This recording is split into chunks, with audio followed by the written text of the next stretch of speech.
Morning, all of you. Start. Previous lectures मध्ये कोणाला काही क्वेरीज आहेत का? प्रिव्हियस लेक्चर्स मधल्या काही क्वेरीज असतील, समजलं नसेल, काही शंका असेल किंवा काही ऍड ऑन करायचं असेल तर ते आधी आपण घेऊया आणि नंतर आपल्या लेक्चरची सुरुवात करू. सांगा. जर क्वेरीज नसतील तर काय आपण आधीच्या लेक्चर मध्ये शिकलो होतो?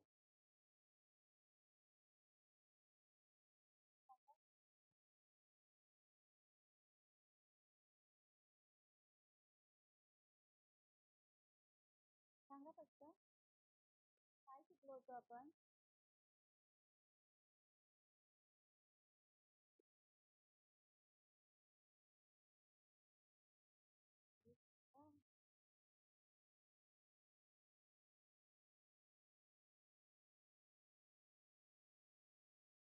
सोशल कन्सेप्ट सुरू होते, आपण सोशोलॉजिकल कन्सेप्ट सुरू होत्या ना, हो की नाही? त्या सोशोलॉजिकल कन्सेप्ट शिकत होतो आपण.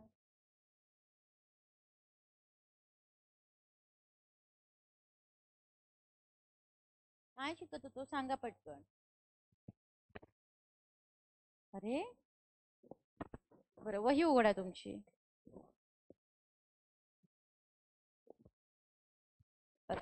सोशल कन्सेप्ट मध्ये आपण काय काय शिकलो होतो?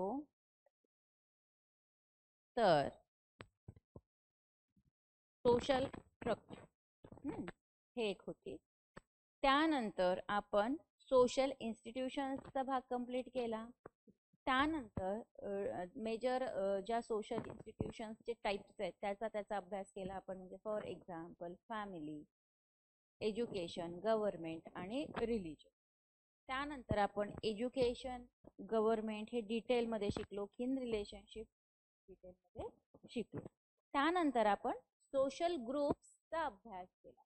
सोशल ग्रुप्सचा अभ्यास त्याच्यामध्ये आपण काय केलं काय, त्याच्या गरजा काय, रिझन्स काय, ग्रुप फॉर्मेशनचे टाइप्स काय, सगळं आपण डिटेलमध्ये शिकलो. त्यानंतर ह्या गटाचे बेनिफिट्स जे आहे त्याचा देखील आपण अभ्यास केला.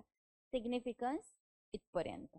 म्हणजे लास्ट लेक्चरचा आपला लास्ट पॉइंट होता significance of the study of the social groups. That's it.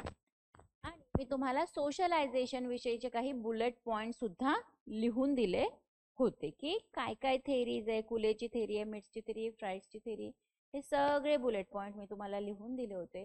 सोबतच लेवल्स ऑफ सोशलायझेशन काय आहे त्याचा सुद्धा आपण अभ्यास म्हणजे बुलेट पॉइंट लिहून घेतले. तो आज आपला जो नवीन टॉपिक आहे तो आहे सोशलायझेशन. याला आपण मराठीमध्ये सामाजिकरण.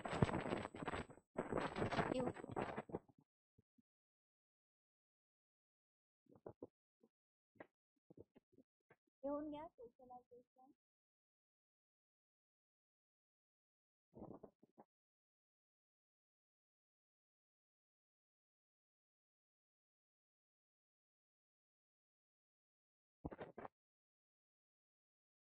सोशलायझेशन वेगवेगळे टाइप्स ऑफ ग्रुप आपले कंप्लीट झाले होते.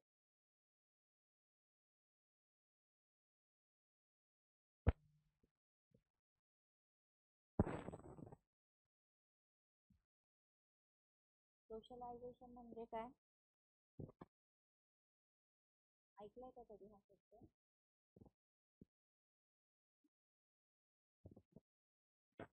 सोशलायझेशन म्हणजे काय?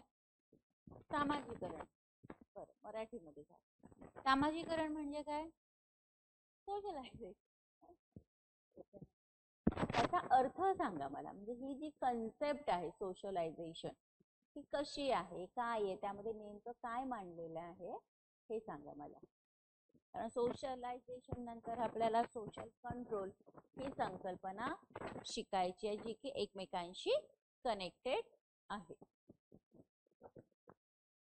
लिहून घ्या सोशलायझेशन. सोशलायझेशन ही एक प्रक्रिया असू शकते का? सोशलायझेशन ही एक प्रक्रिया असू शकते का? Yes, it is a process. कशासाठी? तर माणसाला सोशल बनवण्यासाठी. ठीक आहे.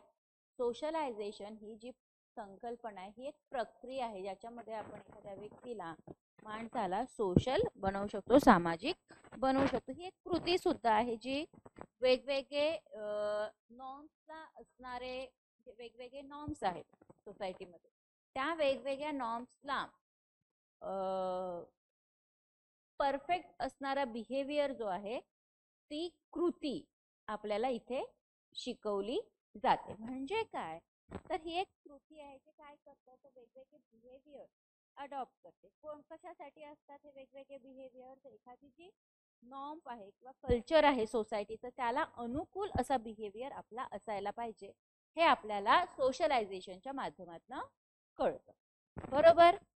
आता जसं मी म्हटलं ही एक प्रक्रिया आहे, तर तिथे इंडिव्हिज्युअल व्यक्ती जो आहे तर त्या सोशलायझेशनच्या द्वारे तो शिकतो, तो प्रशिक्षित होतो, तो त्याचं स्थान मिळवतो समाजामध्ये, तो त्याची ग्रोथ करतो.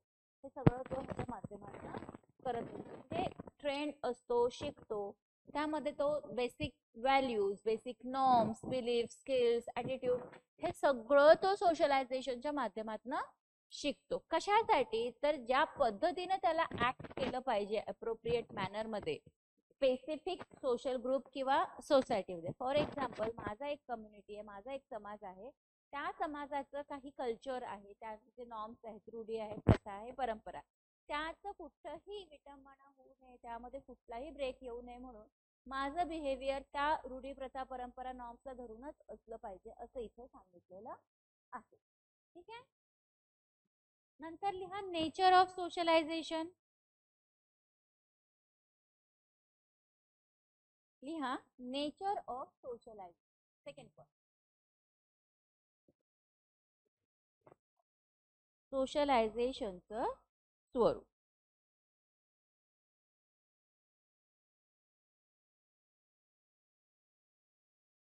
सोशलायझेशनचं स्वरूप.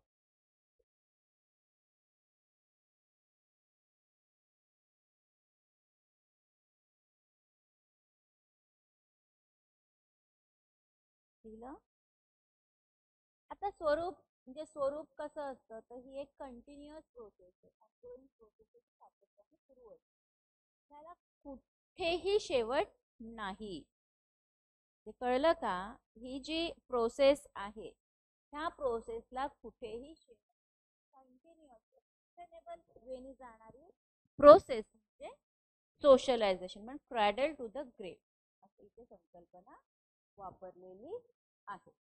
म्हणजे क्रॅडल टू द ग्रेव म्हणजे काय? तर जिथून जन्माला येतो, म्हणजे आपण पाळण्यात झोपतो, तर पाळण्यात झोपण्यापासून ते मातीत जाईपर्यंत किंवा चितेवर जाईपर्यंतचा प्रवास हा एक सोशलायझेशनच्या माध्यमातून जातो किंवा त्याला सोशलायझेशन म्हणतात.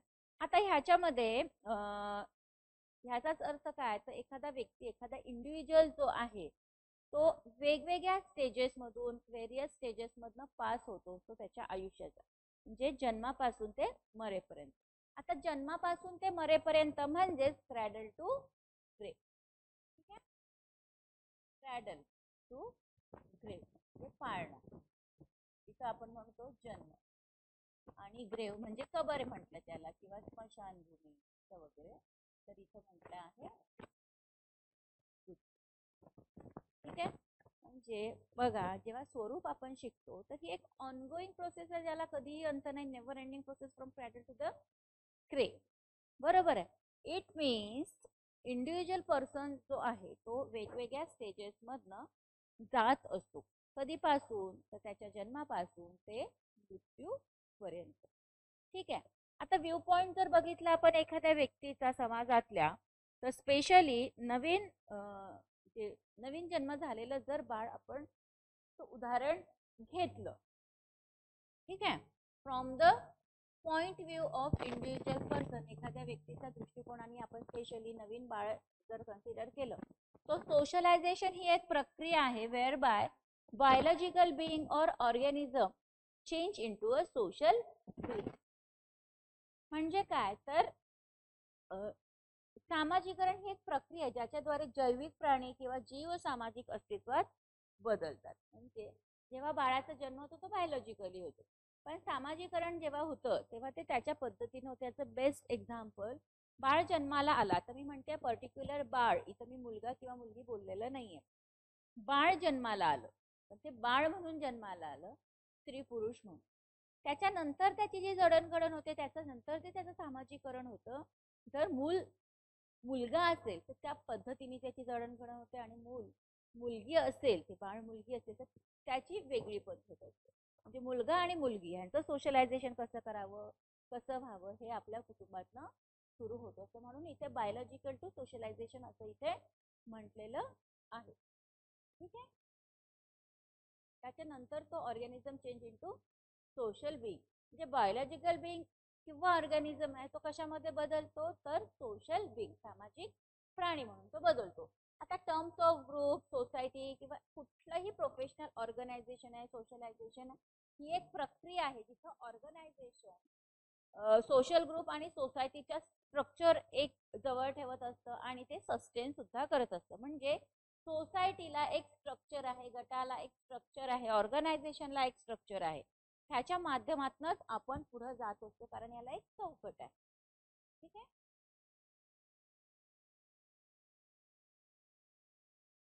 ही एक चौकट आहे.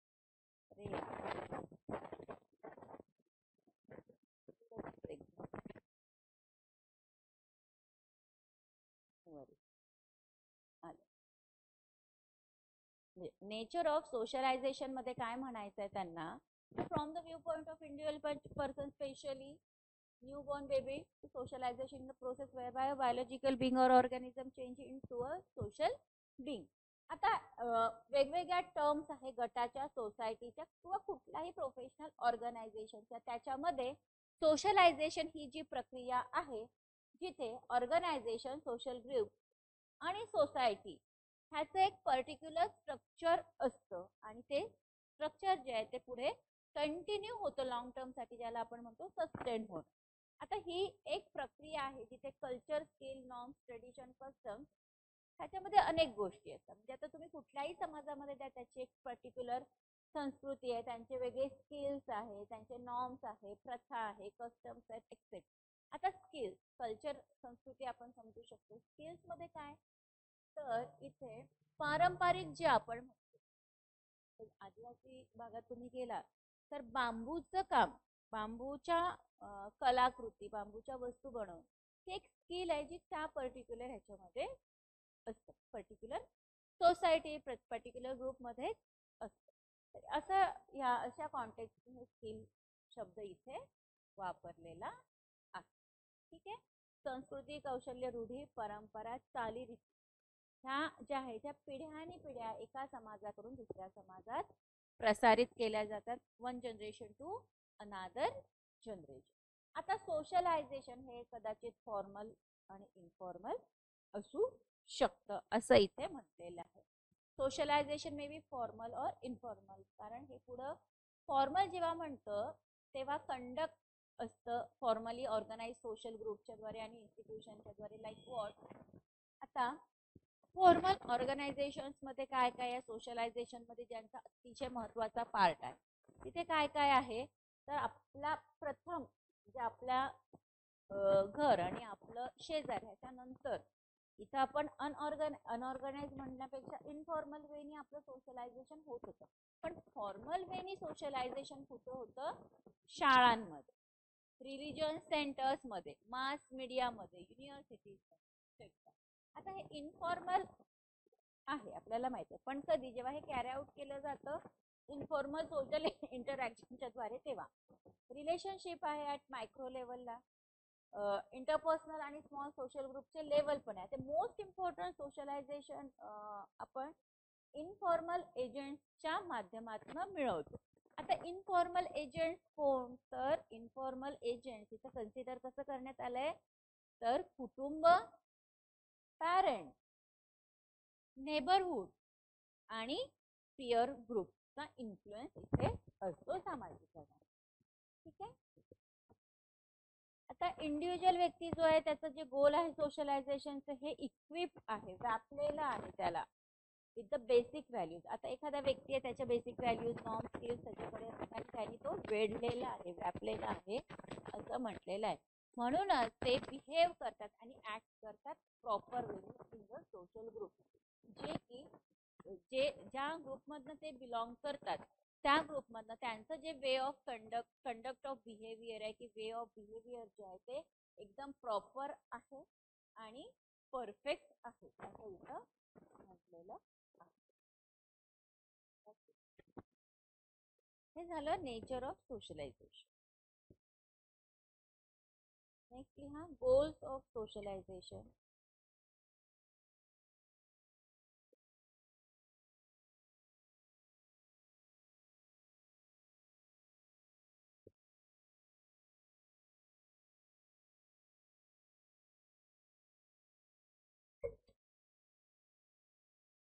गोल्स ऑफ सोशलायझेशन काय काय असू शकतात गोल्स?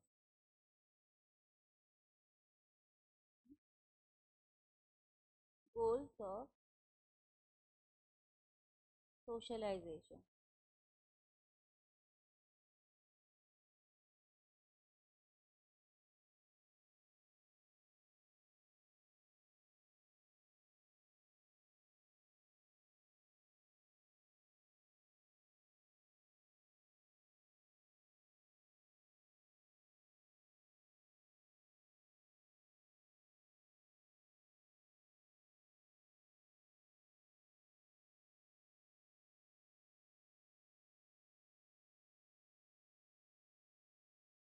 Goals of socialisation. आता काही स्पेसिफिक गोल आहे कशासाठी तर जे बेसिक डिसिप्लिन्स आहे त्याचं कल्टिवेशन करण्यासाठी इनकल्केट करण्यासाठी. पण कशाच्या द्वारे करतो आपण? त्याच्यामध्ये रिस्ट्रेनिंग असतं. चाइल्ड किंवा इव्हन अन ॲडल्ट म्हणजे लहान मुलं असू दे किंवा मोठा व्यक्ती असू दे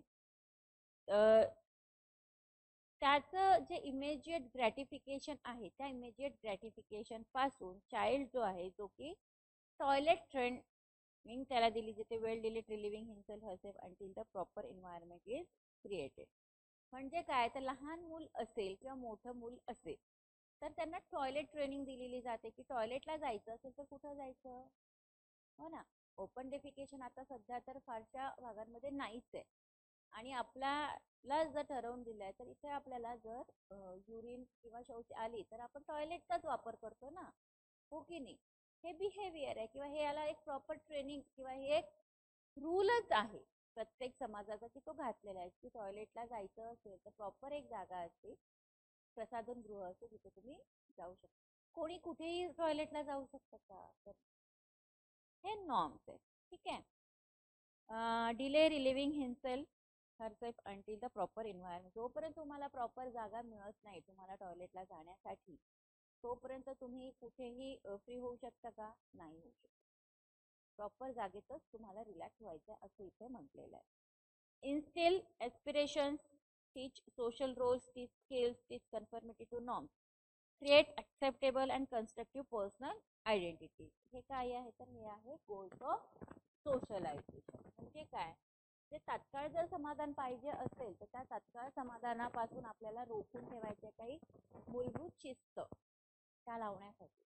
इथं ते शौचालयाचं उदाहरण दिलं आहे की शौचालय प्रशिक्षित मुलांनी योग्य वाचन करावे तर स्वतःला आराम करण्यास विलंब करावा. इन्स्टिल ॲस्पिरेशन्स म्हणजे काय तर ॲस्पिरेशन्स म्हणजे आकांक्षा अपेक्षा. इन्स्टिल म्हणजे जागृत करणे म्हणजे आपल्या ज्या आशा आकांक्षा आहेत त्या जागृत केल्या पाहिजे करणे. सोशल रोल्स म्हणजे तुमच्या ज्या काही सामाजिक भूमिका आहेत त्या शिकल्या पाहिजे. टू टीच स्किल्स वेगवेगळी कौशल्य वेगवेगळ्या सर्कमस्टन्सेस जे आहे त्याला कॉन्टेक्स्टला धरून. कन्फर्मिटी शिकवली पाहिजे नॉर्म्सला धरून. म्हणजे कन्फर्मिटी म्हणजे काय तर नियमांचं पालन करणं शिकवणं.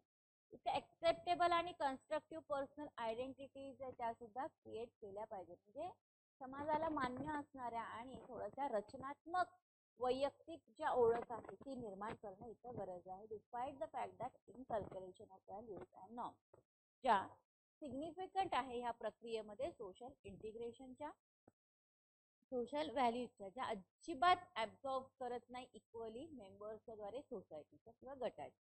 आता इंटिग्रेटिव्ह जे फंक्शन आहे सोशलायझेशनचे हे सुद्धा अजिबात इक्वली बेनिफिशियल नाही आहे सगळ्याच लोकांसाठी. ठीक आहे.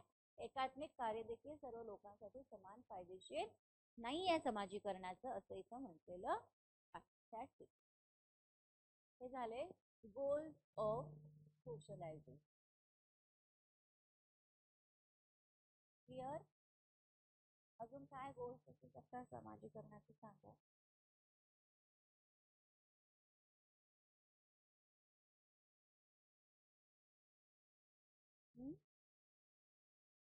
एवढेच. तुम्ही पण इन्व्हेंट करा काही.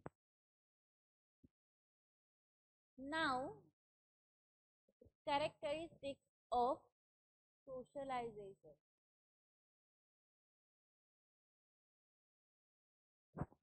Characteristics of socialization. वैशिष्ट्य.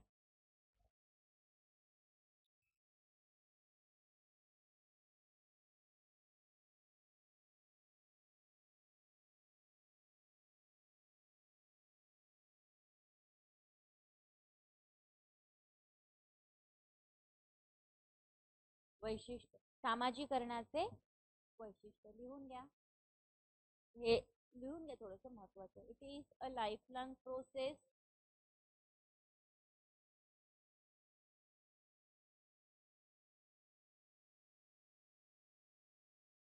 It is a life long process. दिलं म्हणजे आयुष्यभर चालणारी ही प्रक्रिया आहे. दुसरं लिहा. It help in the inculcation. INCULCATION.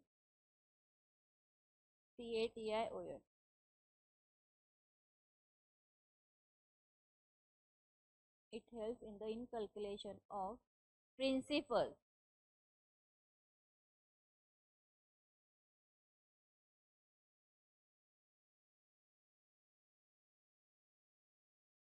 Values and symbols of social system.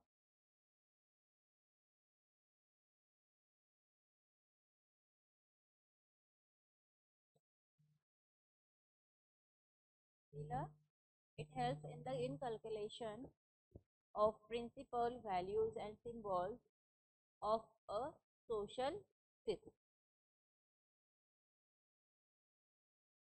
Okay. तीसरा लिहा.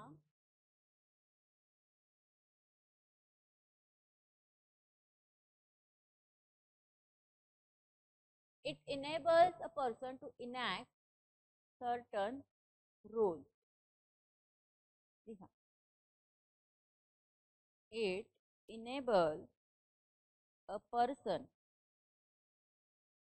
म्हणजे सक्षम करतं व्यक्तीला कशासाठी तर त्याचे जे पर्टिक्युलर रोल्स आहे त्याचे इनॅक्टमेंट ते लागू करण्यासाठी ते मांडण्यासाठी. ओके. पुढे लिहा. The roles that one enact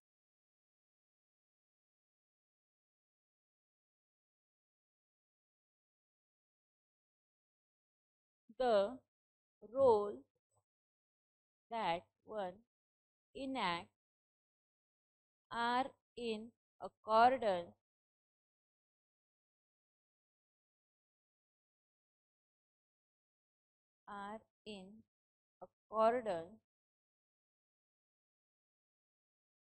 with what he has learned from the process.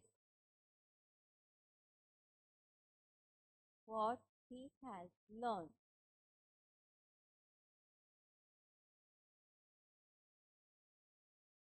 from the process.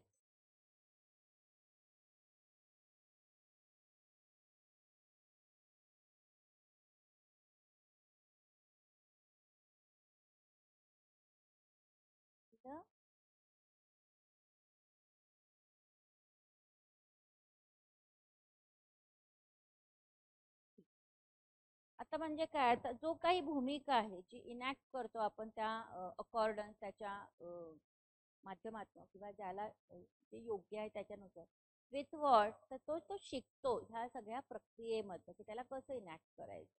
नंतर लिहा the role a person enact, the role a person enact are the expressions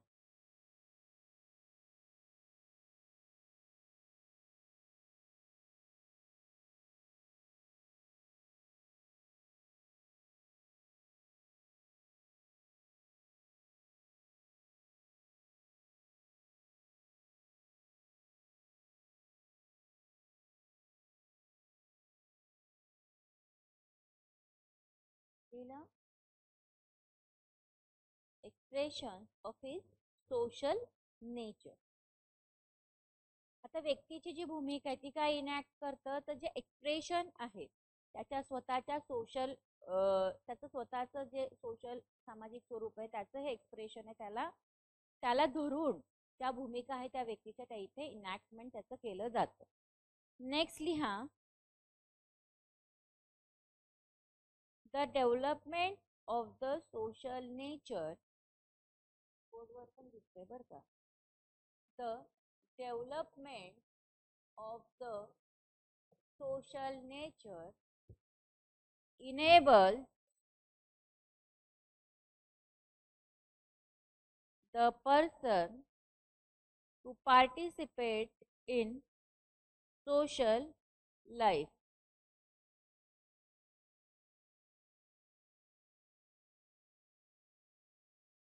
To participate in social life.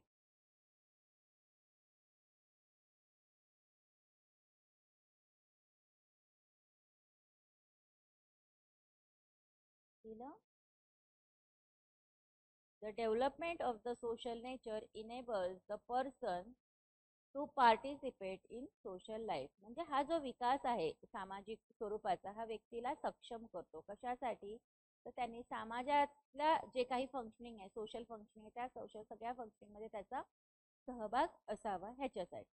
Next आहे the nature of what one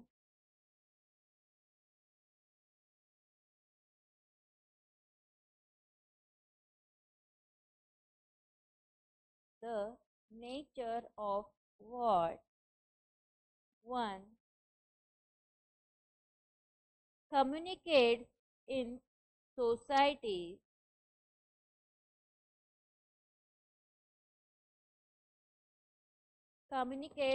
society is determined by the influence.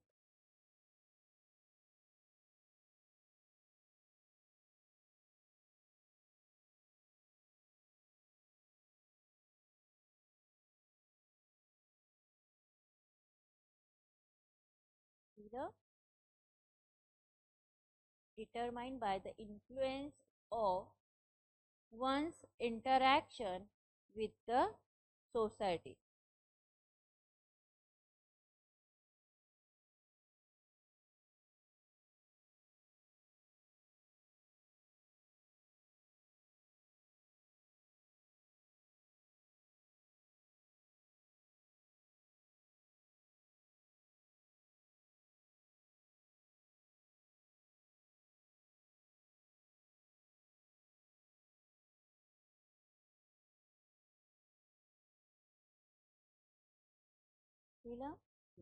बघा परत एकदा, the nature of what one communicates in society is determined by the influence of one's interaction with the society.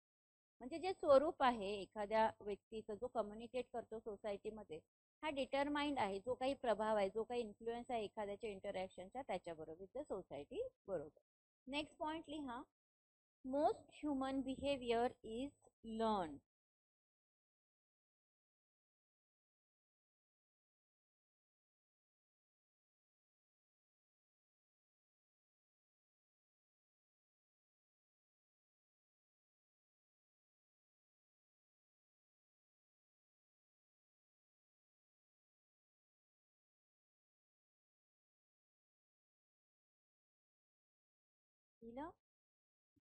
the most human behavior is learned, comma, not instinctive. Spelling सांगते, not instinctive, INSTINCTIVE, not instinctive. The capacity of a child to learn and to internalize is called the plasticity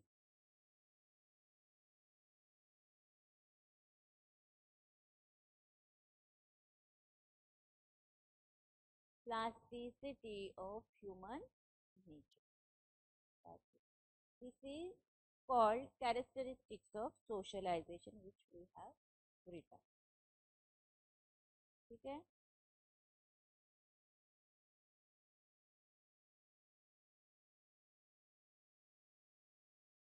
झालं. आता अतिशय महत्वाचा भाग आपल्याला शिकायचा आहे, तो लिहून घ्या. Theories of socialisation.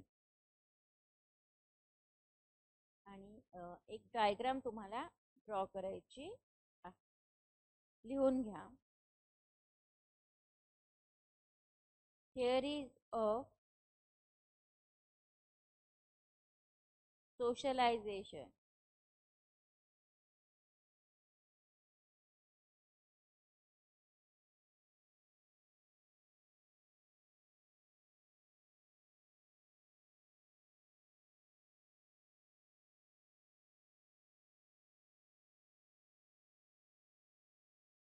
Theories of socialization.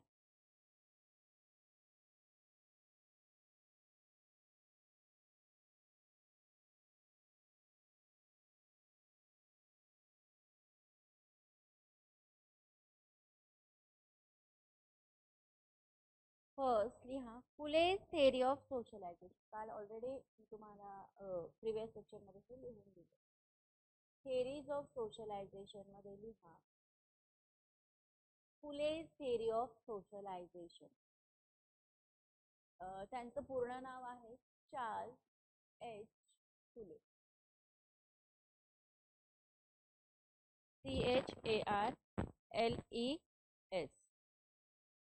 Charles H Phule.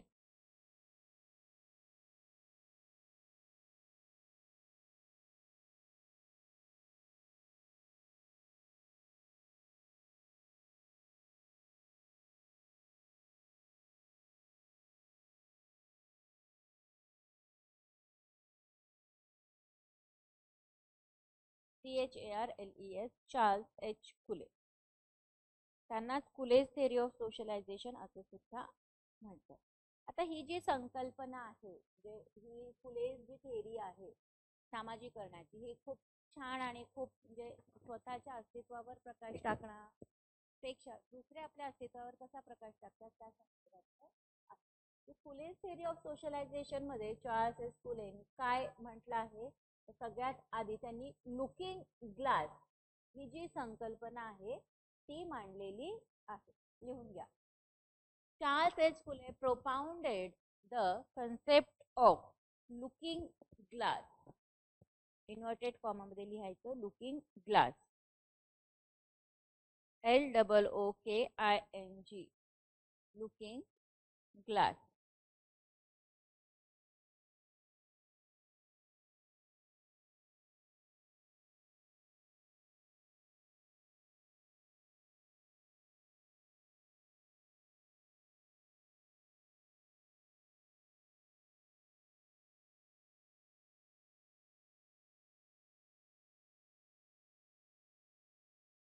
Looking glass.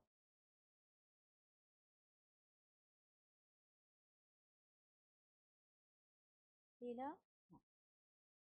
आता ही जी संकल्पना आहे लुकिंग ग्लास ही तर त्यांनी मांडलीच आहे चार्ल्स एच फुले, आणि त्याच्यानंतर त्यांनी ती एक्सप्लेन सुद्धा केली आहे की कशा पद्धतीनं सेल्फ जे आहे, स्व जो आहे एखाद्या व्यक्तीचा, तो कसा डेव्हलप करतो सोशलायझेशन, हे इथं मांडलेलं आहे.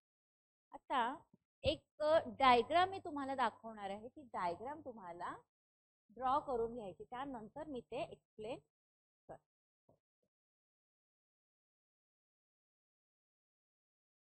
हे बघ, ही डायग्राम आहे, ही तुम्ही सगळ्यात आधी ड्रॉ करा.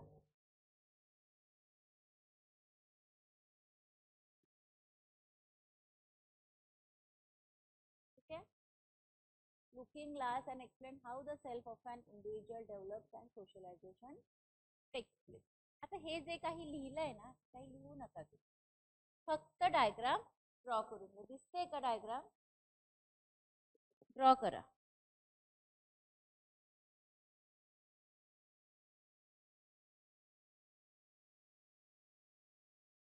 1 2 3 4 म्हणजे हा व्यक्ती आहे. हा आरशात बघतोय, काचामध्ये बघतोय स्वतःला, बरोबर? किंवा वेगवेगळ्या पर्स्पेक्टिव्हनी लोक त्याला काय कशा पद्धतीने बघतायत ते.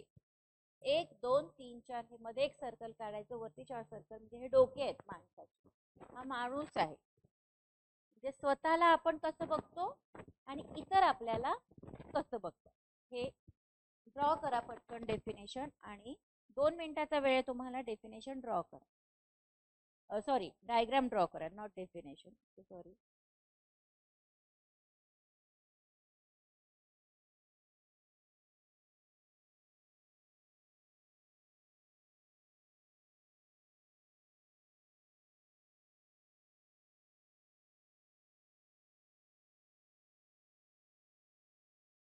एक 5 मिनिटाचा वेळ तुम्हाला डायग्राम ड्रॉ करायला. दिसते का बोर्डवर डायग्राम? ड्रॉ करायची आहे.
डायग्राम ड्रॉ करून झाली की सांगा. हा,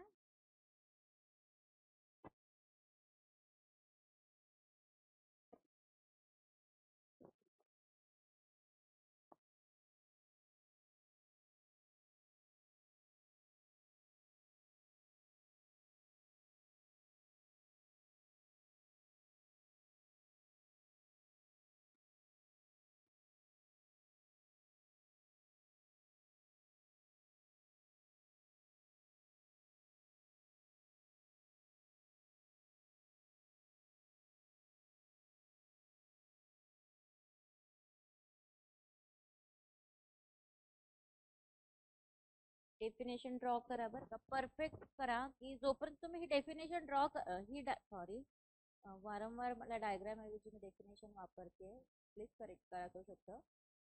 डायग्राम जोपर्यंत तुम्ही ड्रॉ करणार नाही तुमच्या कॉपीमध्ये, तोपर्यंत तुम्हाला ही थेरी समजणार नाही.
का ड्रॉ करून?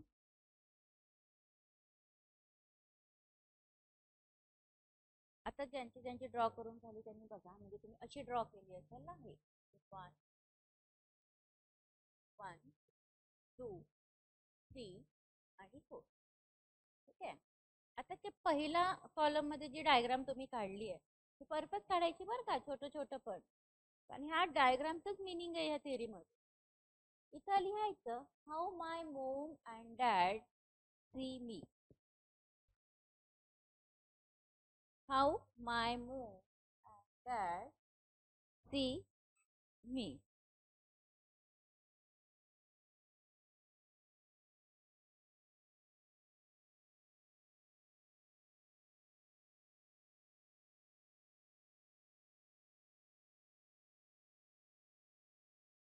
How I my how my mom and dad see me.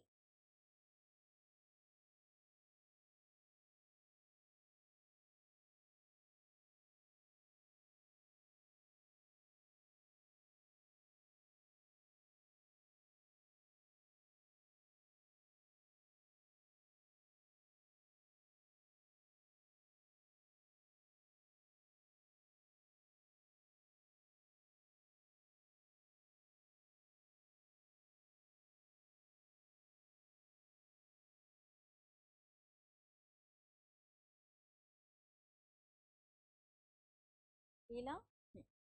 दुसऱ्या पार्ट मध्ये लिहा how my girlfriend sees me. How my girlfriend see मी.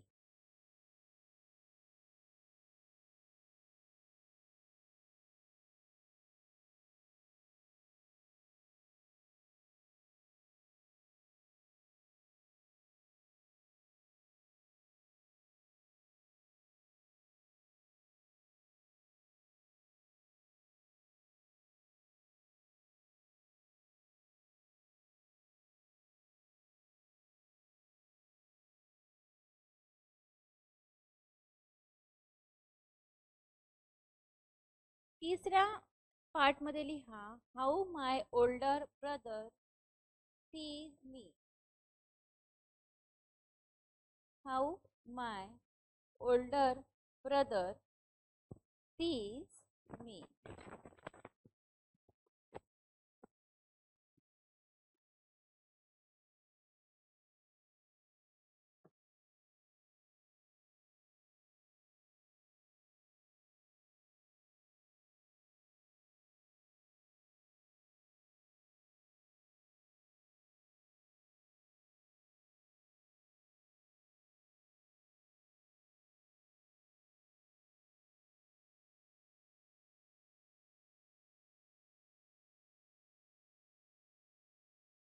आणि चौथं लिहा how my ex girlfriend sees me.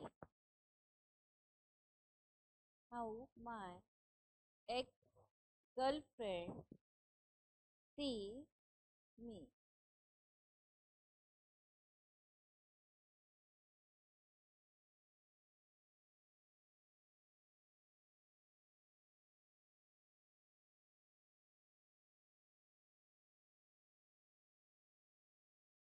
लिहिलं? आता बघा, ही जी डेफिनेशन लुकिंग इन ग्लास किंवा लुकिंग ग्लास ही एक्सप्लेन केली आहे की कशा प्रकारे आपण असतो. आपण म्हणजे कोण? तर हे जे सर्कल आहे ना, हे दोन हात दोन पाय दिसतंय का बोर्डवर? हा म्हणजे आपण. ठीक आहे. आता तुम्हाला मी इथे लिहून घ्यायला हे ड्रॉ करायला सांगितलं पहिला पार्ट. इथं काय लिहायला सांगितलं की माझे आई वडील मला कोणत्या नजरेने बघतात. तर इथे मला हे सांगायचं आहे, तर जगातले कुठलेही आई वडील असू द्या त्यांना त्यांचं खूपच चांगलं वाटत असतं. जगातल्या प्रत्येक आई वडिलांचं त्यांच्या मुलावर सगळ्यात जास्त प्रेम आहे. जगातलं कुठलंही कपल असू द्या त्यांचं सगळ्यात जास्त प्रेम हे त्यांच्या मुलांवरच असतं. म्हणून आपलं मूल हे चांगलंच आहे हीच इमेज आपल्या मुलाची त्या आई वडिलांच्या मनात असते, त्याचा त्यांचा दृष्टिकोन असतो. ठीक आहे. दुसरी इमेज कशी आहे तर हाऊ माय गर्लफ्रेंड सीज मी. आता इथे पण तुम्हाला ड्रॉ करताना म्हणजे असं वरती छान असं कॅप सारखं इथं तुम्हाला दाखवलंय की छान आहे, की छान व्यवस्थित असं माझं असं. हाऊ माय गर्लफ्रेंड सीज मी, तर ह्या डायग्राम मध्ये हे जे वरचं चक्र आहे हे मिसिंग आहे. पण इथे डोळे काढलेले आहेत. म्हणजे पहिल्या डायग्राम मध्ये काय म्हटलं, आई वडिलांचे डोळे जरी बंद असले तरी पण मूल त्यांना चांगलंच दिसणार. म्हणजे युनिव्हर्स मध्ये माझंच मूल छान असं प्रत्येक आई वडिलांना वाटतं. Apart from this, how my girlfriend sees मी, माझी जी गर्लफ्रेंड आहे किंवा माझा जो बॉयफ्रेंड आहे तो मला कसा बघतो, थोडस डोळे टवकारून बघतो. ठीक आहे. असं. तिसरा पार्ट आहे how my older brother sees मी.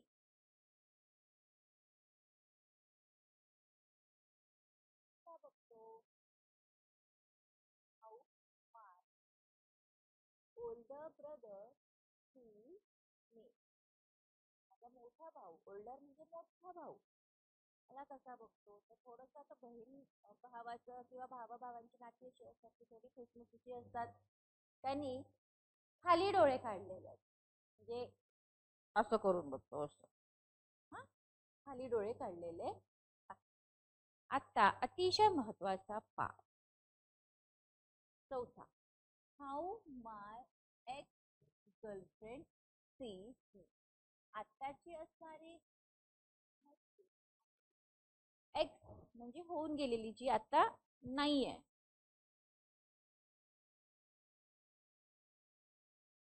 ठीक आहे. तर ही खूप म्हणजे निगेटिव्ह प्रतिमा एक्स गर्लफ्रेंडनी तिच्या एक्स बॉयफ्रेंडची मांडलेली आहे. त्याला शिंग काढले. आता शिंग काढले म्हणजे तिच्यासाठी तो खूप क्रूर आहे, तिला तो अजिबात आवडत नाही, त्याला ती अजिबात आवडत नाही, असं ह्या कॉन्टेक्स्ट मध्ये ते म्हटलेलं आहे. म्हणजे हे मी एक्सप्लेन करणार आहे इथे, पण तुम्ही हे आधी सगळं ड्रॉ करून घ्या. त्याच्यामध्ये जर मी आरशा पुढे उभी राहिली तर 4 मिरर म्हणजे 4 आरसे आहेत, ते रिफ्लेक्ट करतात एखाद्याच्या इमेज विषयी. बरोबर, एखाद्याची इमेज हे रिफ्लेक्ट केली जाते त्याच्याद्वारे, हे सेल्फद्वारे. त्यांची डायग्राम राहिली आहे तर नोट करा, आणि जे जे मी सांगितलं ते पण नोट करा, कारण मी आता ही पुढे एक्सप्लेन करणार आहे.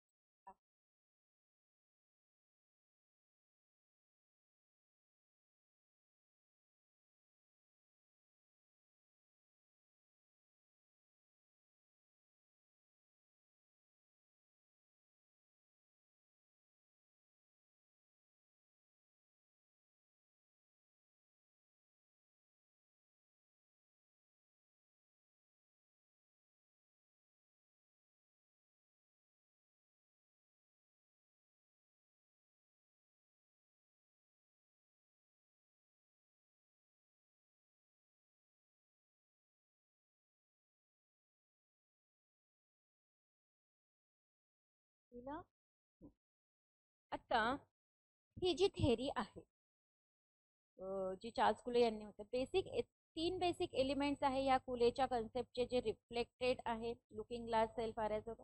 पहिला imagination of our appearance to the other person. म्हणजे जी कल्पना आहे किंवा जे काही इमॅजिनेशन आहे आपल्या अपिअरन्स, म्हणजे आपलं जे व्यक्तिमत्व, आपलं जे लोकांपुढे ज्या पद्धतीने आपण उभं राहतो त्याला म्हणतात appearance to the other person. इतरांसाठी ते स्पष्ट आहे, हे इमॅजिनेशन आहे. दुसरं आहे की imagination of his judgement, imagination of his judgement of that appearance.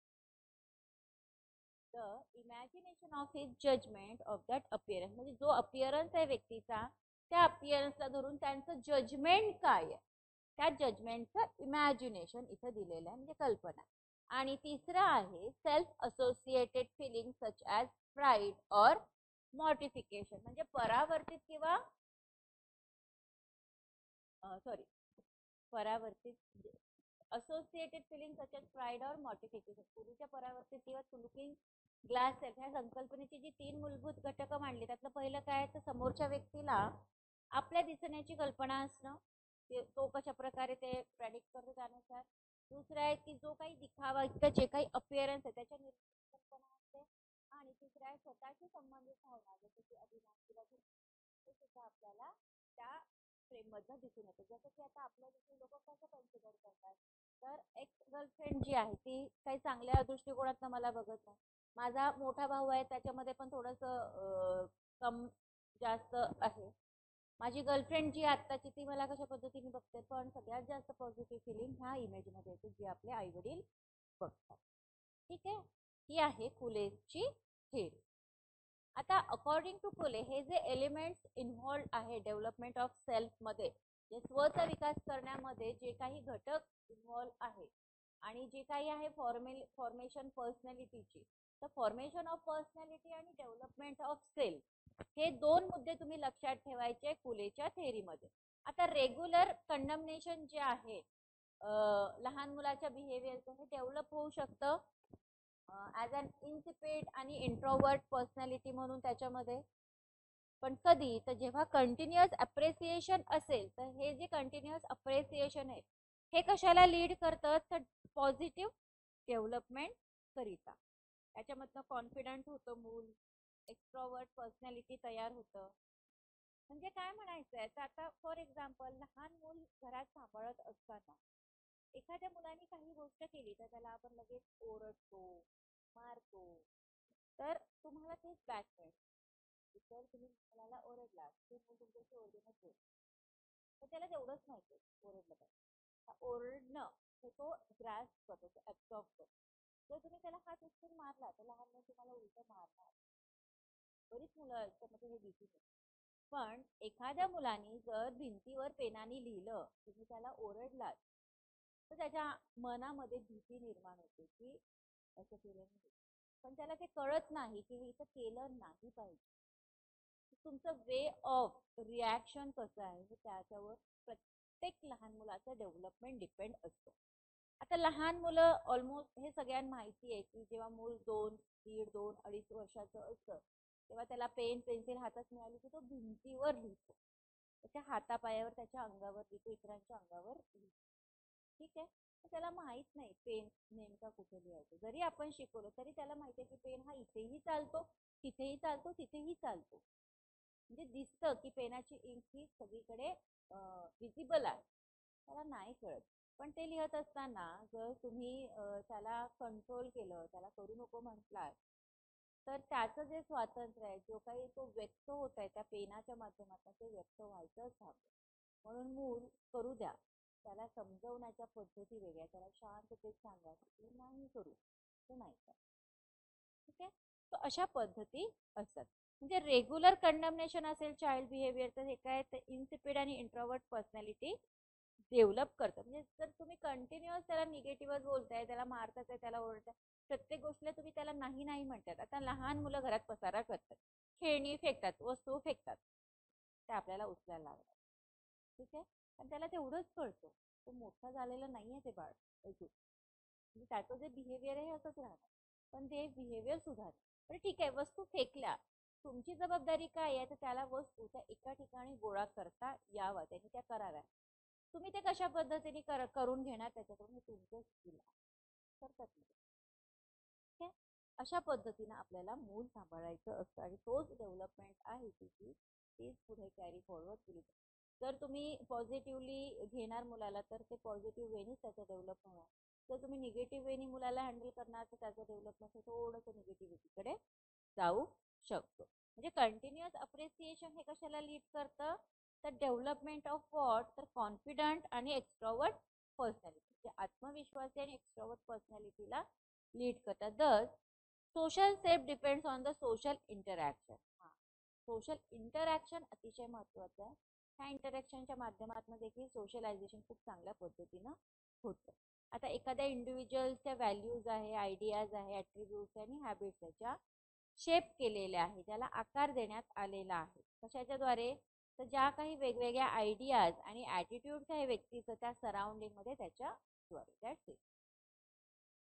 ही झाली Mead theory, sorry, Cooley's theory of socialization. दुसरी लिहा,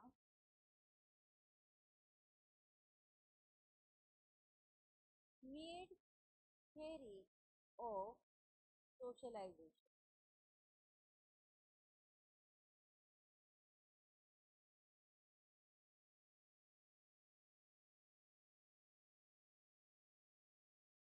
Means theory of socialization. MEAS.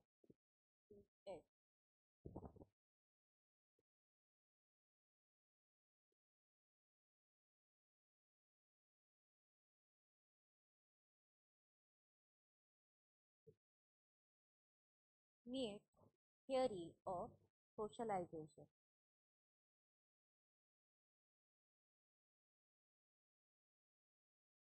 Second नंबरची थेरी आहे. ऑलरेडी मी तुम्हाला त्या दिवशी बुलेट पॉइंट सगळे लिहून दिलेले आहेत.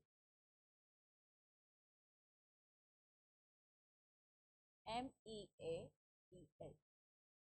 Made theory of socialisation. ह्याच्यामध्ये एक नाव लिहून घ्या. पण ज्या थेअरीची जी नावं आहेत ती पाठ करून ठेवा. ठीक आहे.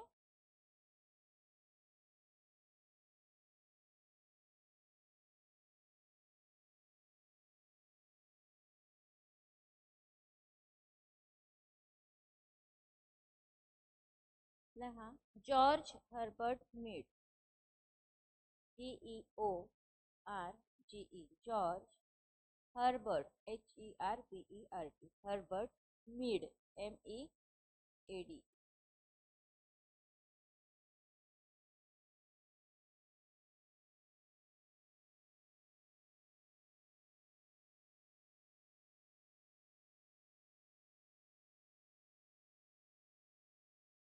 GEORGE George Herbert HERBERT Herbert मीड MEAD.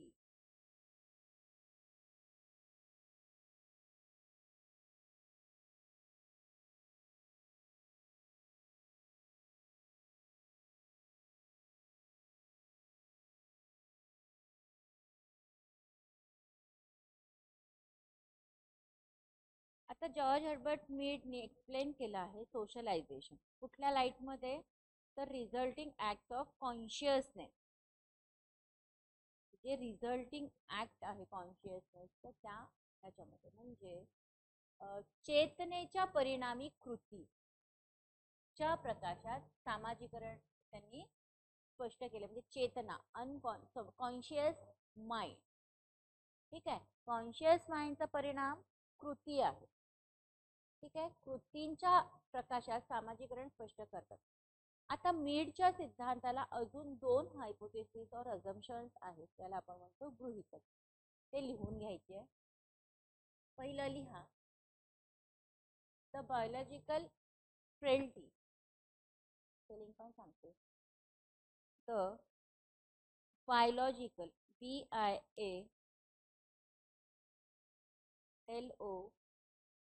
BIALOGICAL biological frailty FRAILTY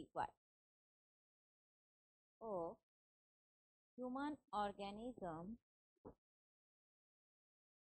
Biological frailty of human organism force their cooperation with each other in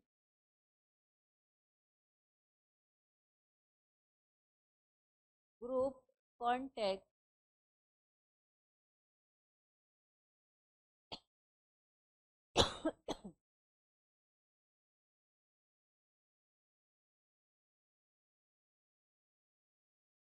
the biological frailty of human organism force their cooperation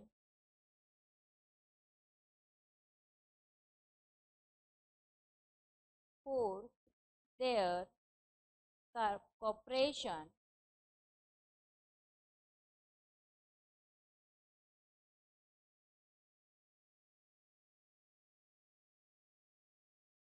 with each other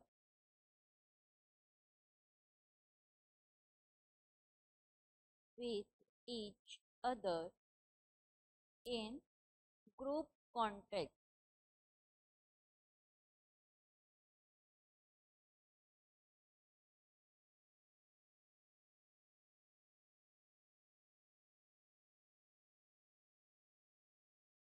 in order to survive. In order to survive.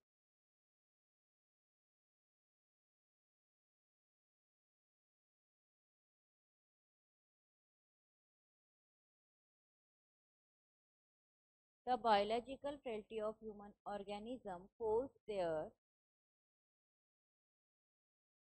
cooperation with each other in group contact in order to survive. म्हणजे biological फेल्टी जी आहे human ऑर्गॅनिझमची ही कशाला force करते तर त्यांच्या कॉपरेशनला, म्हणजे जे सहकार्य आहे त्याला, जे एकमेकांबरोबर. आता सहकार्य कुणाबरोबरच तर एकमेकांबरोबरच जे गटामध्ये आहे किंवा गटाच्या कॉन्टॅक्टमध्ये आहे आपण बोलतो इन ऑर्डर टू सर्वाइव्ह. म्हणजे जगण्यासाठी आपल्याला एकमेकांच्या सहकार्याची आवश्यकता असते. बायोलॉजिकल फेल्टी ऑफ ह्युमन ऑर्गॅनिझम हे फोर्स करतं त्याला. झालं. Secondly second, those actions within and among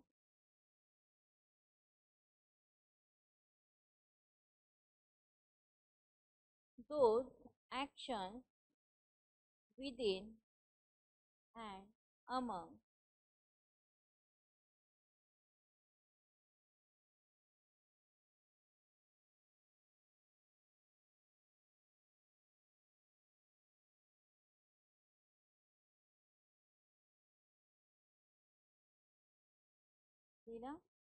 those actions within and among human beings that facilitate their cooperation,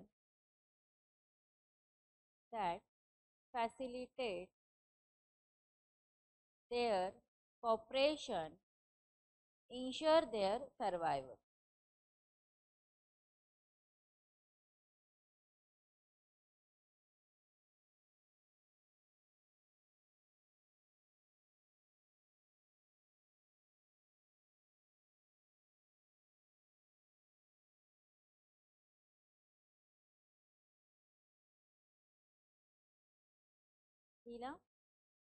Those actions within and among human beings that facilitate their cooperation ensure their survival.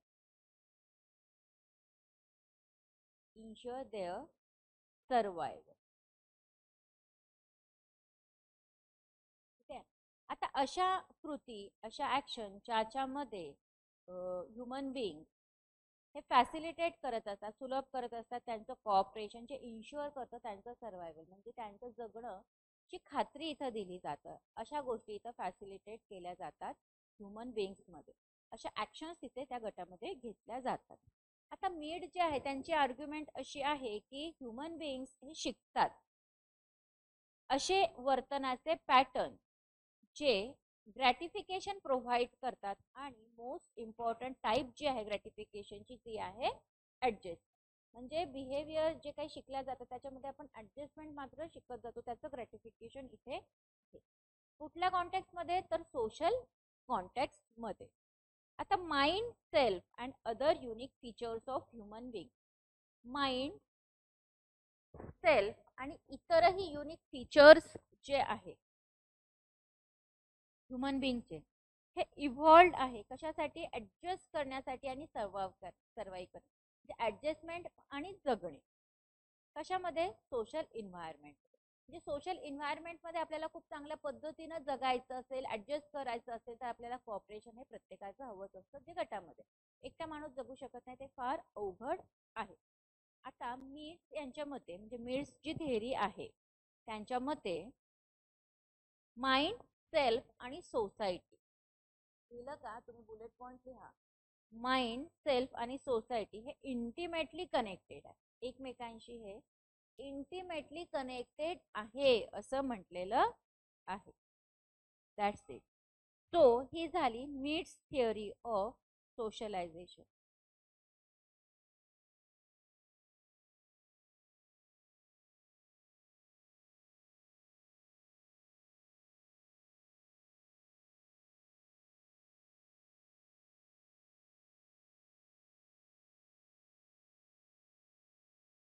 लिहिलं.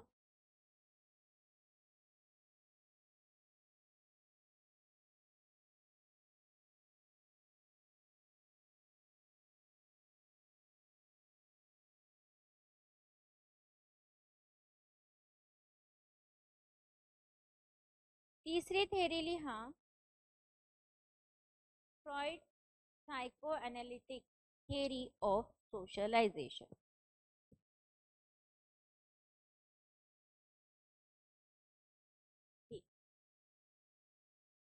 Freud psychoanalytic theory of socialisation.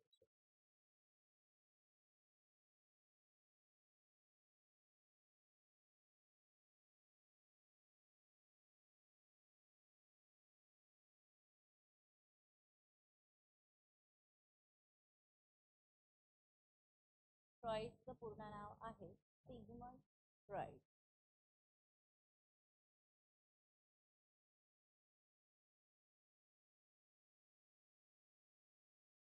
Sigmund Freud, SIGMOND. Sigmund, नुसतं इथं Freud दिलंय. जर याच्या आधी जर तुम्हाला Sigmund add केलं, याच्या आधी जर सिग्मंड ऍड केलं तर कन्फ्यूज होऊ नका, हे एकच व्यक्ती आहे. फ्रॉइड थेरी किंवा सिग्मंड थेरी किंवा सिग्मंड फ्रॉइड थेरी असं काहीही विचारू शकतात. ठीक आहे. आता लिहा, ईज, इगो आणि सुपर इगो 3 कॉलम करा.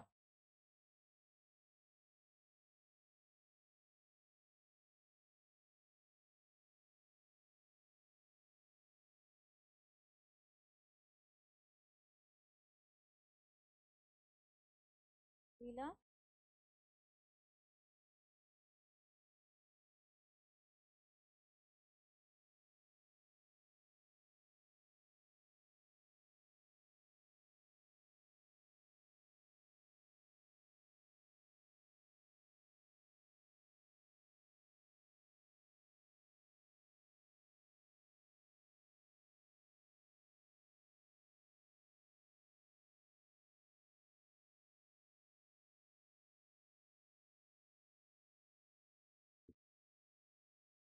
Freud सायकोअनालिटिक,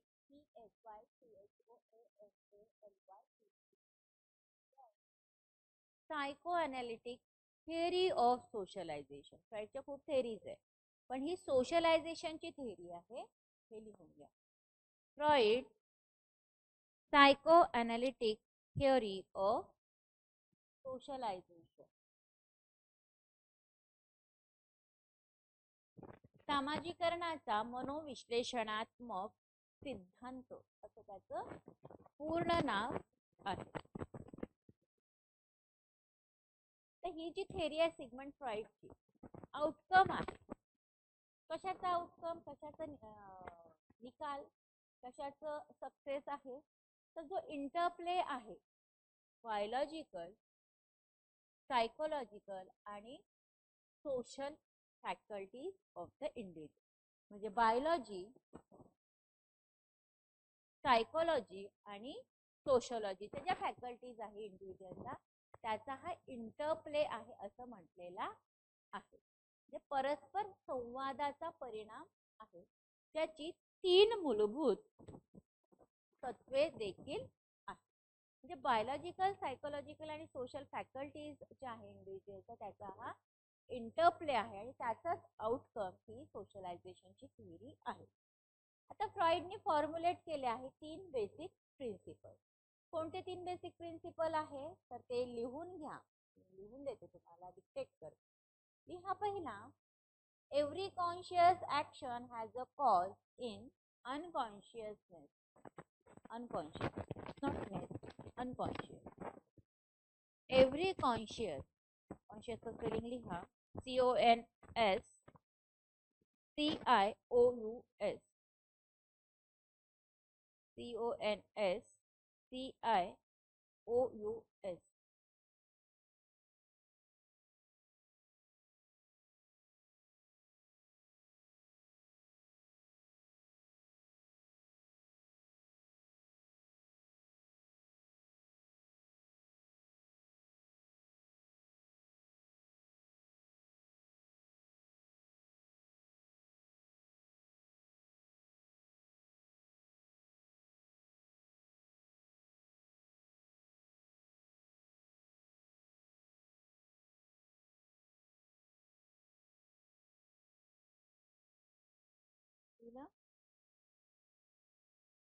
every conscious action has a cause in unconscious. आता अनकॉन्शियसचं स्पेलिंग जे कॉन्शियस आहे त्याच्या आधी UN लावा.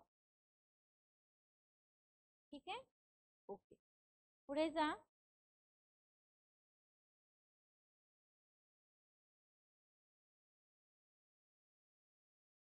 दुसरं लिहा. That conscious is simply a puppet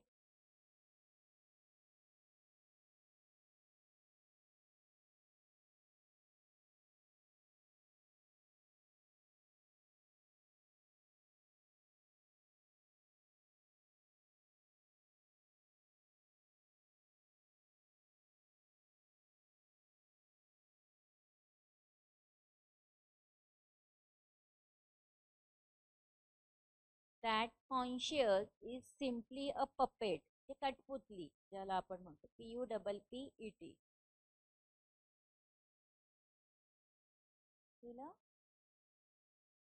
puppet in the hands of unconscious.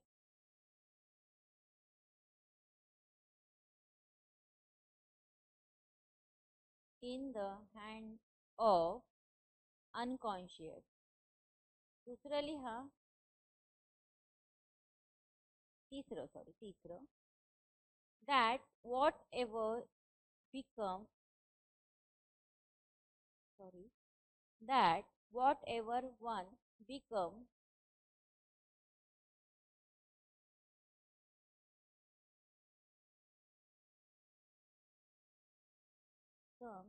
as an adult was determined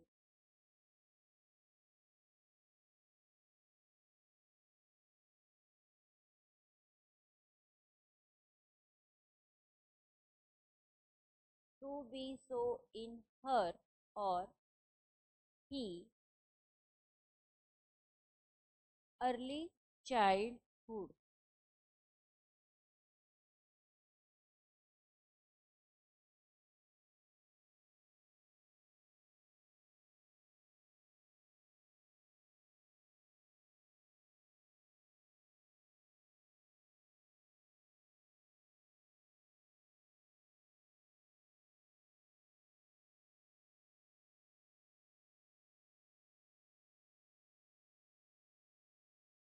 ठीक आहे. आता फ्रॉइड चे जे फॉर्म्युलेट केले त्यांनी 3 प्रिन्सिपल. त्यातलं पहिलं की प्रत्येक कॉन्शियस ऍक्शनला एक कारण आहे अनकॉन्शियस मध्ये. ठीक आहे, हे माइंडशी रिलेटेड आहे. आता दुसरं जे की त्याच्यामध्ये कॉन्शियस जे हे सिम्पली साधेपणाने पपेट आहे. सिम्पली एक पपेट आहे, कठपुतली आहे कॉन्शियस, ज्याला आपण in the hands of unconscious. म्हणजे अनकॉन्शियस माइंडच्या हातातली कठपुतली कोण आहे? Conscious mind. तिसरं काय म्हटलं आहे? Whatever one becomes as an adult. जे एखाद्या व्यक्ती ॲडल्ट बनतो, जे काय असेल त्याच्यामध्ये जे डिटरमाइन करतं त्याच्या अर्ली चाइल्डहुडला. जे तुमचं जे अर्ली चाइल्डहुड आहे त्यानुसार तुमचं ॲडल्टहुड पुढे जातं असं म्हटलेलं आहे. दस अकॉर्डिंग टू फ्राईडच्या मते मेजर पार्ट काय आहे ह्युमन पर्सनॅलिटीचा जो फॉर्म केले गेलेला आहे? तर म्हणजे चाइल्डहुड आणि during the rest of life मध्ये जे फॉर्म झालेला आहे ह्युमन पर्सनॅलिटी हा मेजर पार्ट आहे, जो इलॅबोरेटेड आहे, जो तो एक्सप्लेन करतो मोठ्या प्रमाणामध्ये, तो सांगतो आणि शार्पन सुद्धा करतो. आता सिगमंड फ्रॉइड यांनी काय केलंय? रिइंटरेट केलंय त्या प्रायमरी सोशलायझेशन जो अतिशय महत्वाचा रोल प्ले करतो फॉर्मेशन ऑफ पर्सनॅलिटी. म्हणजे व्यक्तीचं जे व्यक्तिमत्व त्याचं जे फॉर्मेशन होत आहे त्यामधला सगळ्यात महत्वाचा रोल हा प्रायमरी सोशलायझेशन आहे. ठीक आहे. आता 3 कॉलम मी तुम्हाला सांगितले होते फ्रॉइडनी मांडले. पहिलं लिहा इज, दुसरं लिहा इगो आणि तिसरं लिहा सुपर इगो. हे तुम्हाला लिहून घ्यायचंय बरं का, पण आता नाही लिहून घेतलं तर काहीच डोक्यात राहणार. परत ऐका, लिहा.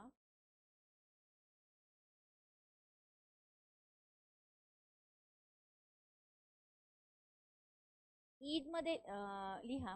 जे सिगमंड फ्रॉइडने प्रपोज केले आहे की ह्युमन साईक जे आहे ही 3 पार्ट्स मध्ये डिवाइड होते. ते 3 पार्ट्स कुठले? ईग, इगो आणि सुपर इगो, जे बोर्डवर दिसत आहेत. इज इगो आणि super ego.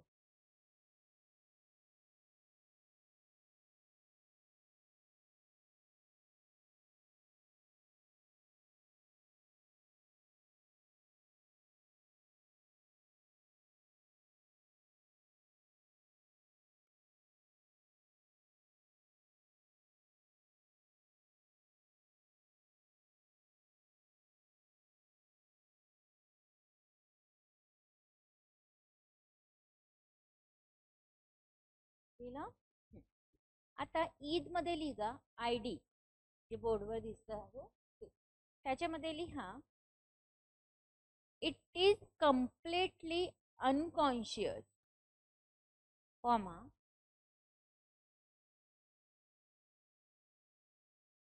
it is completely unconscious, comma, childlike and operates on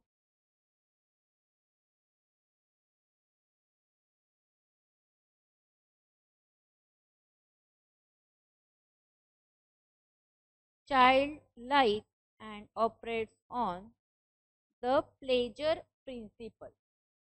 PLEASURE. Pleasure principle. PRINCIPLE. Pleasure principle जे लिहिलं आहे ते इन्व्हर्टेड कॉमा मध्ये कर.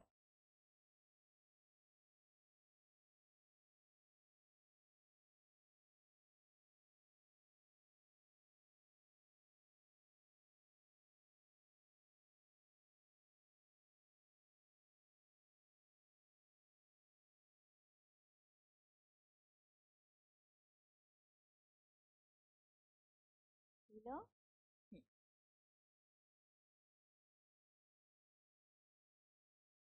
It is completely unconscious, comma, childlike and operates on the pleasure principle.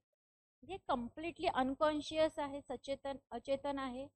Child like जसं तर तो operate करतो प्लेजर प्रिन्सिपल त्यानुसार. दुसरं लिहा इगो, EGO.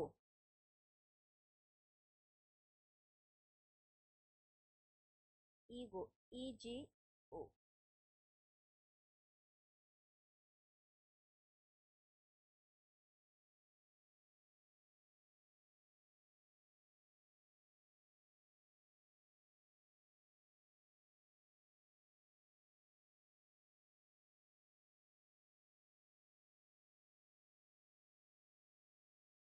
लिहिला? आता लिहा ego, EGO, second column.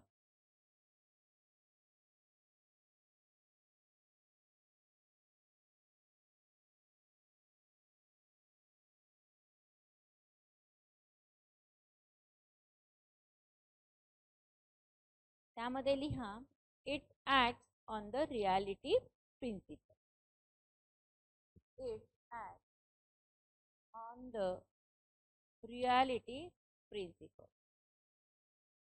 In bracket लिहा फॉर एक्झाम्पल म्हणून इट सिक्स टू प्लीज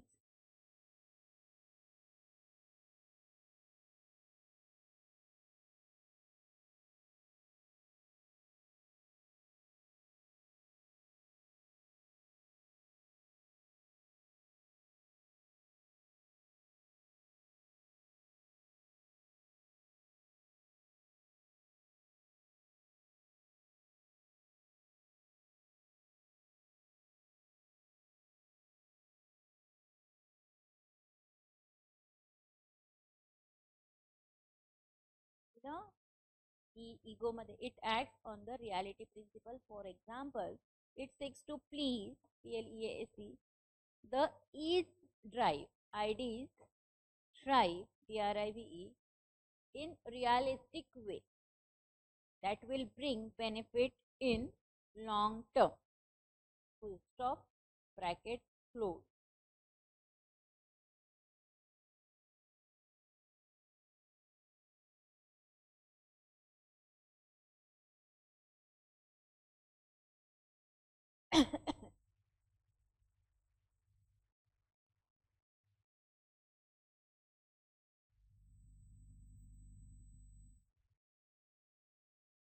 लिहिलं? हे झालं इगो. परत एकदा बघा काही सुटलंय का लिहून घ्या. It acts on the reality principle that is it seeks to please the ids drive in realistic way that will bring benefit in long term. ह्याचा अर्थ काय, तर हे कशा प्रकारे इगो कृती करतं, तर रियालिटी प्रिन्सिपल म्हणजे वास्तविकतेचं जे तत्व आहे त्या पद्धतीनं हे कृती करतं. Seeks to please the ids drive in realistic म्हणजे वास्तविकतेवरच त्याचा विश्वास आहे आणि त्याचा लॉंग टर्म साठी फायदा सुद्धा होतो. झालं, इट झालं, इगो झालं. तिसरं लिहा सुपर इगो. SUPERGO,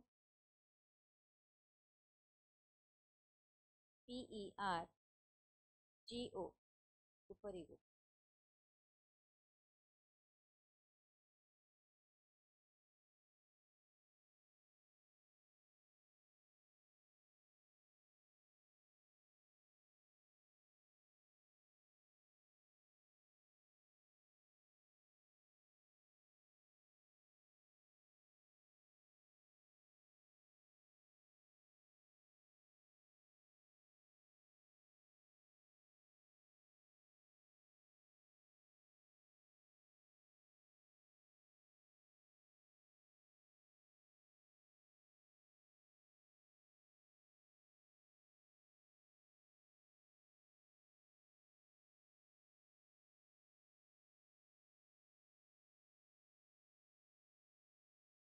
लिहिला सुपर इगो. याच्यामध्ये लिहा it comprises of organise part of the personality structure.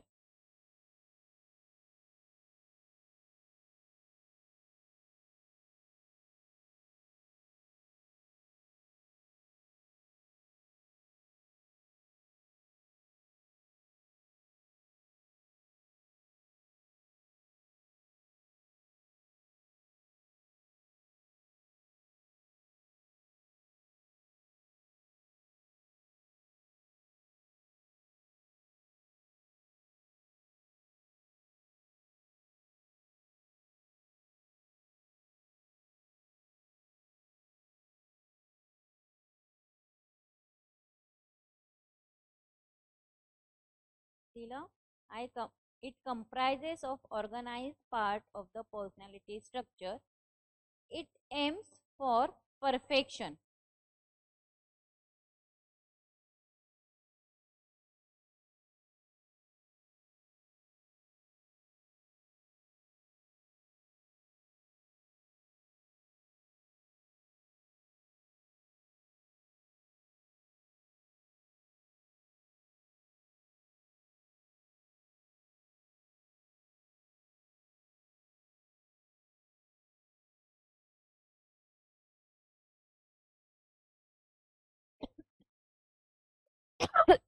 Super ego मध्ये बघा it comprises of organise part of the personality structure.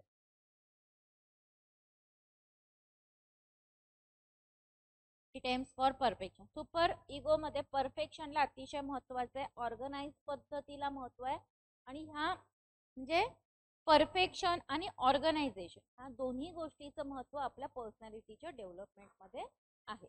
म्हणजे फ्राईडनी सांगितलेलं इज इगो सुपर इगो हे तुम्ही जर समजून घेतलं तर खूप चांगली गोष्ट आहे. ठीक आहे.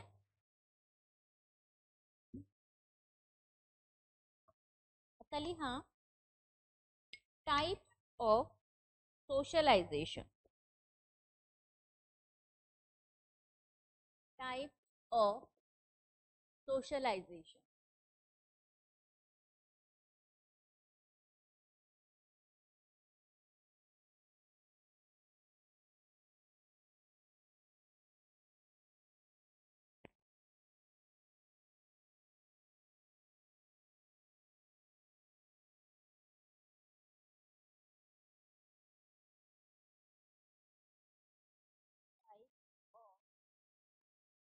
सोशलायझेशन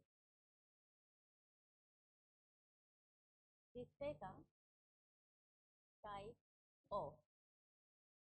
थोडंसं हे करूया आपण, कलर चेंज करूया.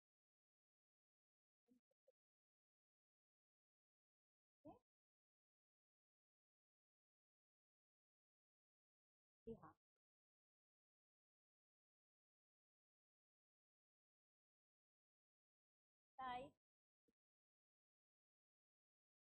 Of socialisation.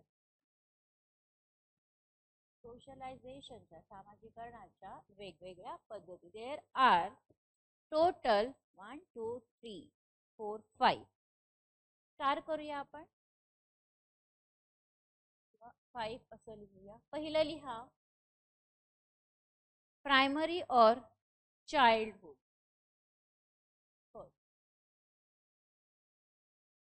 प्राइमरी और चाइल्डहुड सोशलाइजेशन. ठीक है. सेकंडली हा सेकेंडरी और एडल्ट. सेकेंडरी और adult socialisation.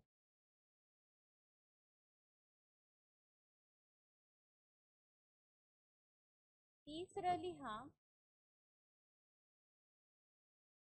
रीसोशलायझेशन and डिसोशलायझेशन.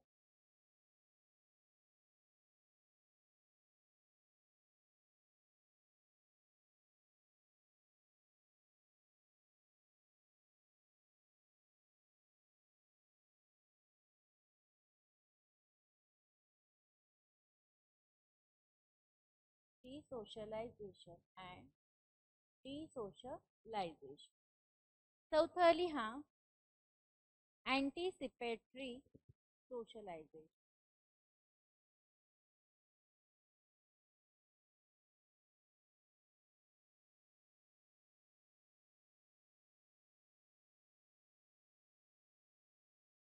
Anticipatory socialisation. ठीक आहे. पाचवं लिहा reverse socialisation. REVERSE reverse socialisation. 5 types लिहा सोशलायझेशनच्या.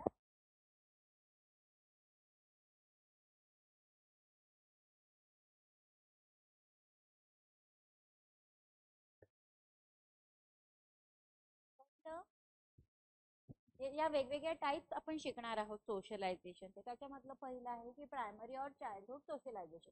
म्हणजे प्राथमिक स्वरूपामध्येच, म्हणजे जे मूल लहान असतं तर लहानपणापासूनचं जे काही सामाजिकरण होतात त्यामध्ये नेमकं काय मांडलेलं आहे.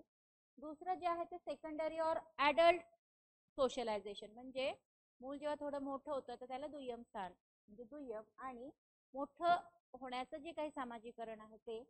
तिसरं आहे डी आणि री सोशलायझेशन मध्ये नेमकं काय म्हणायचंय. चौथा आहे अँटिसिपेटरी सोशलायझेशन. अँटिसिपेटरी सोशलायझेशन अतिशय महत्वाचं आहे. जेव्हा मी हे शिकवेल तेव्हा लक्ष देऊन ऐकायचं. आणि पाचवी टाईप आहे reverse socialisation. REVERSE reverse socialisation. पटकन लिहून घ्या. एक्सप्लेन आपण नेक्स्ट लेक्चर मध्ये करणार आहोत.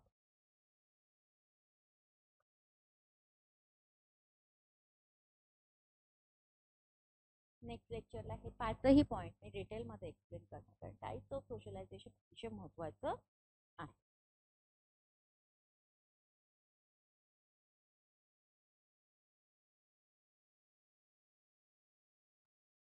लिहिलं.